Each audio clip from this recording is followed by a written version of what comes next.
Have you ever played musical chairs? The game involves setting up a bunch of chairs in two rows facing outward in opposite directions, with one less chair than the number of players.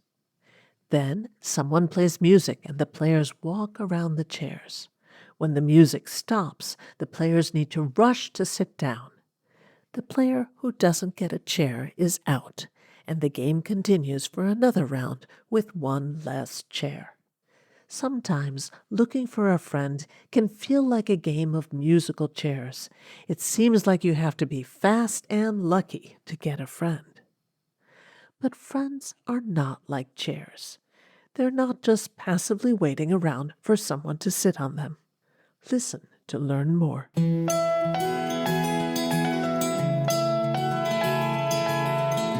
Kids Ask Dr. Friendtastic!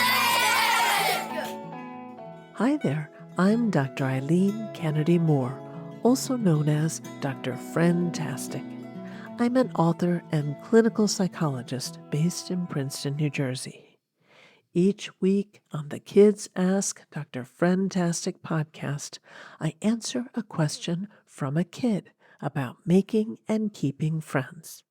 If you have a question you'd like me to answer, you can send it in at drfriendtastic.com/submit. That's drfriendtastic.com/submit. Let's listen to today's question. I'm Sadie. I'm 10 years old, and I'm in search for a best friend. But all the best friends at my school are already taken. How do I find a best friend when all the best friends are already taken? Hi, Sadie. Thanks for sending in your question. This is something I hear a lot from kids. Everyone else seems to be paired up with a best friend, and I'm not. It's hard to feel like the odd one out. There are 3 ideas that might make it easier for you to deal with this situation. First, kids' friendships often shift over time. One study found that among first graders, about half of close friendships didn't last the full school year. Among fourth and eighth graders, about 1/4 of close friendships didn't make it through the school year.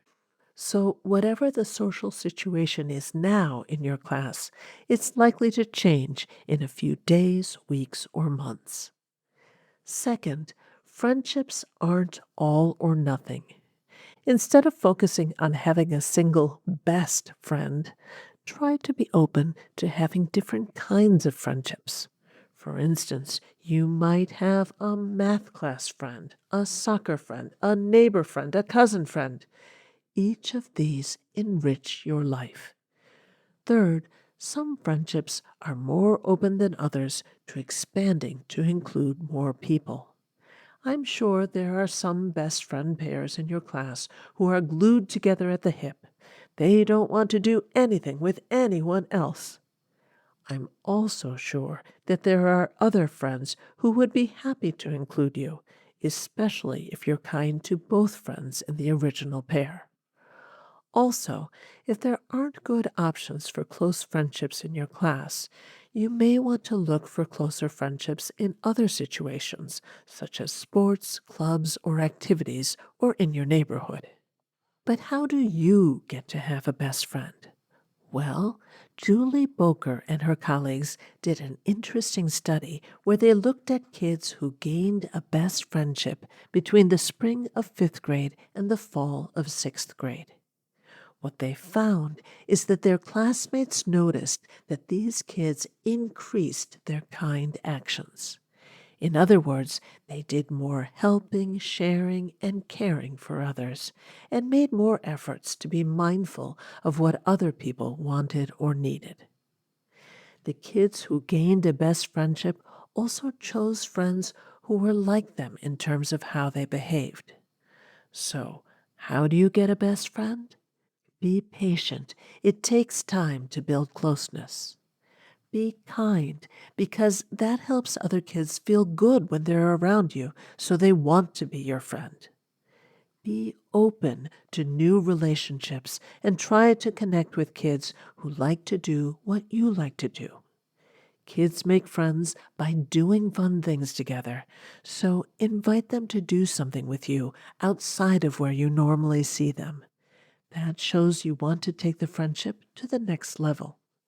In the meantime, and in addition, let yourself enjoy all kinds of friendships, not just best friendships. This has been Kids Ask Dr. Friendtastic. You can learn even more about friendship through my funny and practical books for kids.